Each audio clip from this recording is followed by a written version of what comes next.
ក្រោយពីយន្តហោះឯកជននិងឡានទំនើបរបស់មួយទៀតដែលមហាសេដ្ឋីលំដាប់លុយវ៉លលានមិនអាចខ្វះបាននោះគឺនាឡិកាដៃប៉ុន្តែវាមិនមែនជានាឡិកាដៃធម្មតាដែលយើងមើលម៉ោងរាល់ថ្ងៃនោះទេនាឡិកាខ្លះមានតម្លៃរាប់សែនរហូតដល់រាប់លានដុល្លារឯណោះក្នុងមួយគ្រឿងថ្ងៃនេះចំណេះដឹង3នាទីនឹងធ្វើការបកស្រាយទៅលើនាឡិកាថ្លៃៗ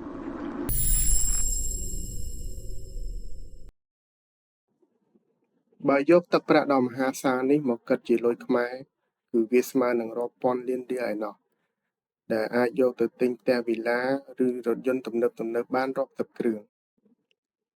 ចុះធ្លាប់ឆ្ងល់អត់ថាគ្រាន់តែជានាឡិកាដៃមួយសោះហេតុអ្វីបានជាវាមានតម្លៃថ្លៃកប់ពពកស្មើនឹងវីឡាមួយខ្នងបែបនេះកំបាំងទី1គឺស្ថិតនៅលើសិល្បៈនៃការផលិតនិងគ្រឿងបង្គុំខាងក្នុងនាឡិកាលំដាប់លុយលានដូចជាម៉ាក Richard Mille, Patek Philippe ឬ Audemars Piguet មិនមែនផលិតដោយម៉ាស៊ីនរោងចក្រធម្មតានោះទេគ្រឿងបង្គុំតូចរាប់រយបំណែកនៅខាងក្នុងត្រូវបានដំឡើងនិងច្នៃម៉ូដដោយដៃផ្ទាល់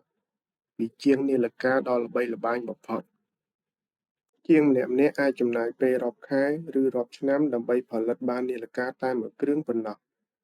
កំបាំងទី2គឺវត្ថុធាតុដើមដ៏កម្រក្រៅពីមាសសាច់ទឹកមាសផ្កាឈូកឬផ្លាទីន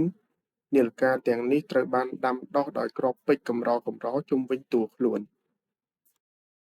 ប៉ុន្តែប៉ុណ្ណោះម៉ាកល្បីៗមួយចំនួនថែមទាំងប្រើប្រាស់សារធាតុលោហៈពិសេសដែលយកចេញពីកម្ទេចថ្មអាចផ្កាយធ្លាក់ពីលើមេឃឬសារធាតុកាបូនកម្រិតខ្ពស់ដែលគេប្រើប្រាស់ក្នុងវិស័យយន្តហោះចម្បាំងនិងឡានប្រណាំង Formula 1 ទៀតផងវាធ្វើឲ្យនាឡិកានោះមានភាពធន់រឹងមាំខ្លាំងប៉ុន្តែមានទម្ងន់ស្រាលដូចសម្លី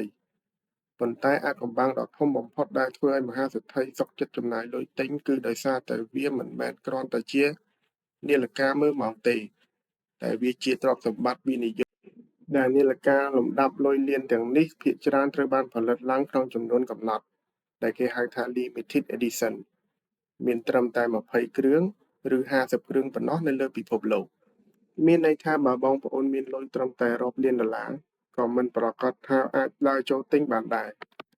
លុះត្រាតែបងប្អូនជាអតិថិជន VIP លំដាប់កំពូលទើបគេព្រមលក់ឲ្យ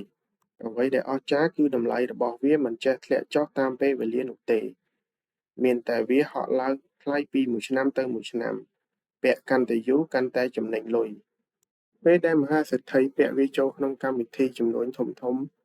វាជាការបង្ហាញពីឥទ្ធិពលនិងទំនុកចិត្តខ្ពស់បំផុតដោយមិនចាំបាច់ហើបមាត់និយាយសូម្បីតែមួយម៉ាត់សរុបមកនាឡិកាដែលលំដាប់លានដុល្លារវាជានិមិត្តរូបនៃភាពជោគជ័យកម្រិតកំពូលដែលមនុស្សទូទៅបានត្រឹមស្រមៃចុះសម្រាប់បងប្អូនវិញប្រសិនបើថ្ងៃណាមួយមានលុយរាប់លានដុល្លារនៅក្នុងដៃតើបងប្អូនចង់ទិញនាឡិកាដៃម៉ាកអ្វីដែរដូចជា Richard Mille ឬក៏ Patek Philippe ជាដើមសូមខមមិនប្រាប់ខ្ញុំនៅខាងក្រោមនេះផងហើយកុំភ្លេចជួយ Subscribe និង Like ម្នាក់មួយផងដើម្បីទទួលបានវីដេអូចំណេះដឹងប្លែកៗជារៀងរាល់ថ្ងៃ